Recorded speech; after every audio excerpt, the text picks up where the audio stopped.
لو تناهيتم إلى سر الحياة وصنعتم كائنا حيا نرى. دیکھو گورنمنٹ کو ٹیکس تو دینا چاہیے, سب دیتے ہوں گے, امیدیں نہیں دیتے تو غلط کرتے ہیں, دے دیا کریں آج سے, کیونکہ آپ کا معاہدہ ہوا ہے, ایگریمنٹ ہوا ہے, اللہ نے حکم دیا ہے کہ مسلمان معاہدوں کو توڑتا نہیں ہے بلکہ معاہدوں کی پابندی کرتا ہے. تو زکوٰۃ یہ اللہ کا ٹیکس ہے, یہ کس کو دینا ہے؟ اللہ کو. تو اللہ نے کہا بجائے اس کے کہ ڈائریکٹ میرے ہاتھ میں پکڑاؤ, تو میری طرف سے فلاں غریب آ رہا ہے اس کو دے دینا. تو تمام فقہا یہی لکھتے ہیں کہ زکوٰۃ ہم جب کسی غریب کو دیتے ہیں تو وہ غریب کو نہیں دیتے, وہ کس کو دیتے ہیں؟ اللہ کو. اللہ نے اس کو وکیل بنایا ہوا ہے, وکیل بالقبض. جیسے آپ کی پیمنٹ تھی, آپ نے 1 کروڑ روپے دینے تھے وسیم بھائی, اب وسیم بھائی کا مثال ٹھیک ہے, آپ نے وسیم بھائی کو دینے تھے, وسیم بھائی مارکیٹ سے شارٹ تھے, انہوں نے فون کیا غفار کو کہ یار میری طرف سے 1 کروڑ روپے پکڑ لے, آپ نے غفار کو پکڑا دیے تو ادائیگی ہو گئی نا. کیا خیال ہے بھائی؟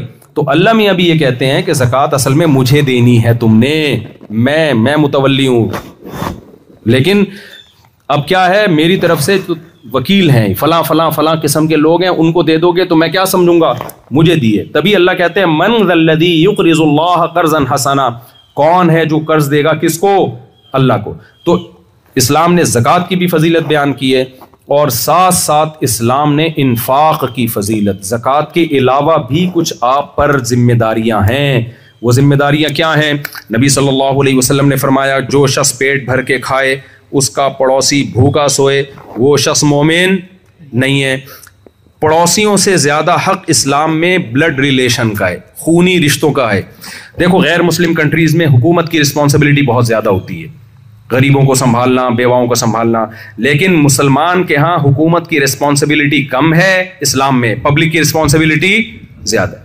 آپ اپنے ماں باپ کو اولڈ ہاؤس میں نہیں چھوڑ سکتے. قرآن کہتا ہے وَعَلَى الْوَارِثِ مِثْلُ ذَلِكَ,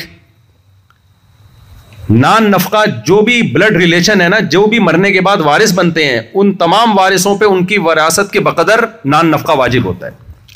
مثال کے طور پر ایک شخص کے 2 بیٹے ہیں, جب اس کی ڈیتھ ہوگی کوئی اور وارث نہیں ہے تو 2 بیٹوں میں, یا ایک بیٹا ایک بیٹی ہے, تو 2/3 بیٹے کا حصہ ہے اور 1/3 بیٹی کا حصہ ہے.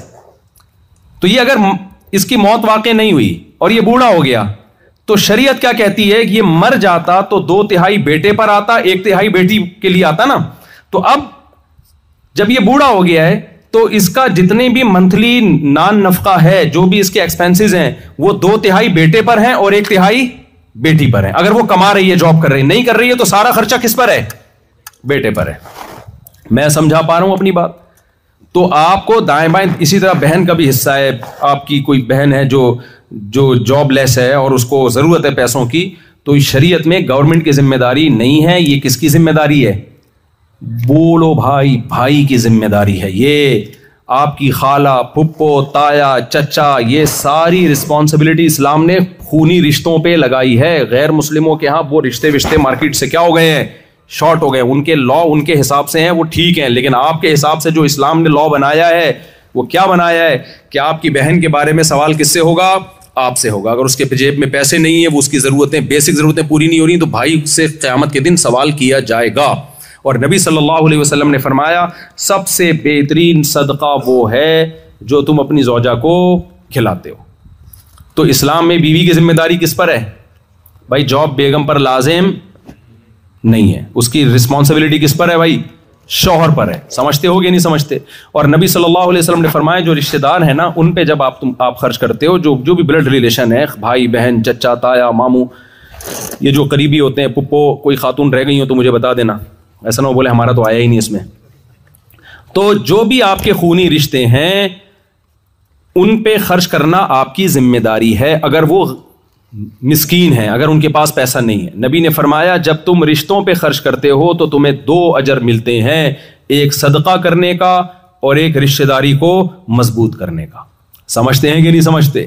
رشتہ داری مضبوط کرنا اسلام میں بہت بڑی عبادت ہے. نبی صلی اللہ علیہ وسلم نے فرمایا وہ شخص جنت میں نہیں جا سکتا جو رشتوں کو توڑتا ہے. کتنے واقعات ہمارے سامنے ہیں. ایک بھائی کروڑوں روپے کما رہا ہے, دوسرا جاب لیس ہے, اس کے پاس پان گٹکے کے پیسے بھی. یہاں پان گٹکے کا الٹرنیٹ کیا ہے کینیڈا میں؟ پان گٹکا نہیں ملتا ہے یہاں پہ؟ اچھا ملتا ہے, گٹکا ملتا ہے. سب کچھ ملتا ہے الحمدللہ. آپ لوگ وہاں سے ایکسپورٹ پہ پابندی ہے لیکن ٹائٹ قسم کی چیزیں ایکسپورٹ ہو رہی ہیں ہمارے یہاں سے, ٹھیک ہے. اچھا لیگل ہوتا ہے, پھر صحیح ہے. خیر, ایک بھائی کروڑوں روپے کما رہا ہے, دوسرے کے پاس پان گٹکے کے پیسے بھی نہیں ہوتے. یہ تو ایک مثال ہے, پان گٹکے کے لیے نہ دیں آپ اس کو پیسے, لیکن اس کی ضرورت پوری کرنا یہ بھائی کے ذمے.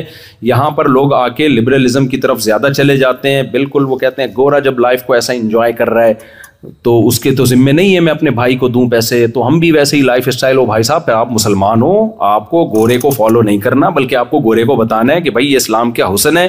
اسلام میں ذمہ داری کس پر ہوتی ہے؟ بھائی کی ذمہ داری, بہن کی ذمہ داری کس پر ہے؟ بھائی پر ہے. ایک کما رہا ہے تو اس کے ذمہ ہے کہ وہ دوسرے کا خیال کرے, اس سے مانگے بغیر اس سے پوچھے. ہم نے علماء کو دیکھا ہے اپنے بہن بھائیوں پہ خرچ کرتے ہوئے, واقعات سناؤں گا تو بڑا ٹائم ہو جائے گا. تو وہیں سے ہمیں پتہ چلا کہ بھائی یہ بھی اسلام کا ایک آرڈر ہے. تو پہلا حکم ہو گیا توحید, دوسرا نماز ہو گیا, تیسرا زکوٰۃ. زکوٰۃ میں تمام قسم کے صدقات و خیرات بھی آ گئے ہیں. اور میرے بھائی اس کے بعد ہے رمضان, روزہ. میرا خیال ہے روزہ یہاں پر میجورٹی الحمدللہ رمضان کے روزے رکھتی ہے. تو روزہ, نفلی روزہ بھی رکھنا چاہیے, اور پھر زندگی میں ایک دفعہ حج ہے. یہ تو اسلام کے بنیادی احکام ہیں. کچھ چیزیں ایسی ہیں جو اسلام کی بنیاد تو نہیں ہے لیکن وہ اخلاقیات میں آتی ہیں. بہت زیادہ اہمیت, میں آپ سے 2 منٹ میں بس بات کمپلیٹ کرتا ہوں. وہ اخلاقیات میں آتی ہیں. دیکھو ہر قوم چاہتی ہے نا کہ ہر کنٹری چاہتا ہے کہ ہماری قوم مہذب ہو, تہذیب یافتہ ہو, آرگنائزڈ ہو. چاہتا ہے کہ نہیں چاہتا ہر کنٹری؟ اس میں جو مینرز ہوں, کیا خیال ہے, غیر اخلاقی حرکتیں نہ کریں, سب چاہتے ہیں نا. تو اسلام بھی چاہتا ہے بھائی. تو اسلام کے معیار تھوڑے سے ڈفرینٹ ہیں. تو اسلام کہتا ہے بھائی زنا اللیگل ہے, اسلام اس کو اخلاقی نہیں مانتا. لا تقربوا الزنا, قرآن کہتا ہے زنا کے قریب بھی مت پھٹکو. زنا کا آلٹرنیٹ کیا ہے؟ نکاح. اب عیسائیت میں تو نکاح کو بھی پسند نہیں کیا گیا, ٹھیک ہے نا. پادریوں کے ہاں کچھ تھوڑا سا ہے, وہ ان کا فرقے ہیں بہت سارے, کچھ کہتے ہیں کرنا چاہیے, کچھ کہتے ہیں نہیں کرنا چاہیے. اسلام میں کوئی ایسا فرقہ نہیں ہے جو نکاح کو ڈی موٹیویٹ کرتا ہو, کیونکہ قرآن و سنت میں اس بارے میں بہت واضح رہنمائی موجود ہے. آپ لوگ یہاں کینیڈا میں اللہ کا واسطہ آپ کو اندازہ نہیں ہے, اگر آپ نے نکاح کو پروموٹ نہیں کیا آپ کی نسلیں برباد ہو جائیں گی, بیڑا غرق ہو جائے گا آپ کی نسلوں کا. تو اپنی نسلوں کو بچانے کے لیے, اپنے آپ کو بچانے کے لیے جلدی شادی کو آپ نے پروموٹ کرنا ہے. کوئی اگر جلدی نکاح کر رہا ہو بولا کرو ویل ڈن, یہ نہ بولا کرو تو کمبخت کینیڈا اس سلسلے میں آیا تھا کیا ہے. یہاں کے بھی وہی حرکتیں شروع کر دی, چھچوری حرکتیں. تو کوئی آبادی بڑھنے سے غربت دنیا میں آنے والی نہیں ہے. اور تم تو مسلمان ہیں بھائی, رزق بچہ پیدا ہوتا ہے تو ماں کی چھاتیوں میں اللہ دودھ پیدا کر دیتے ہیں نا. اب کوئی خاتون کہے وہ اس کے تو دودھ آ گیا تھا, میرے پتہ نہیں آئے نہ آئے, تو پہلے دودھ آئے گا پھر بچہ پیدا ہوگا. نہ اللہ کہہ رہے پہلے بچہ آئے گا پھر رزق آئے گا. تو اللہ بھی کہہ رہے ہیں آبادی جیسے جیسے بڑھے گی رزق کے وسائل اسی طریقے سے بڑھتے چلے جائیں گے. ابھی کے وسائل دیکھ کے کیلکولیشن مت کرو. تو ہم مسلمان نسل روکتا نہیں ہے, مسلمان نسل بڑھاتا ہے. مسلمان زنا نہیں کرتا, مسلمان نکاح کو بولو نا پروموٹ کرتا ہے. مسلمان رشتہ داری توڑتا نہیں ہے, رشتوں کو جوڑتا ہے. اور رشتوں کو جوڑنے کا نبی نے اصول اور ضابطہ کیا بیان کیا ہے؟ وہ ضابطہ یہ بیان کیا کہ جو تم سے ٹوٹے پھر بھی جوڑو اس سے. بہت سے لوگ کہتے ہیں میرا بھائی تمیز سے بات نہیں کرتا تو میں کیوں تمیز سے بات کروں. بھائی یہ تو دوست کے لیے بھی اصول ہے, تمیز سے بات کرے تو جواب میں تمیز, بدتمیزی کے جواب میں بدتمیزی. رشتوں کو تو فرق ہے, وہ تمیز سے کرے نہ کرے, آپ نے کیا کرنا ہے؟ ریلیشن کو مضبوط کرنا ہے. تو یہ نبی صلی اللہ علیہ وسلم کی احادیث ہیں, اس پر ہم نے عمل کرنا ہے. ہوا و حرص والا دل بدل دے, میرا غفلت میں ڈوبا دل بدل دے.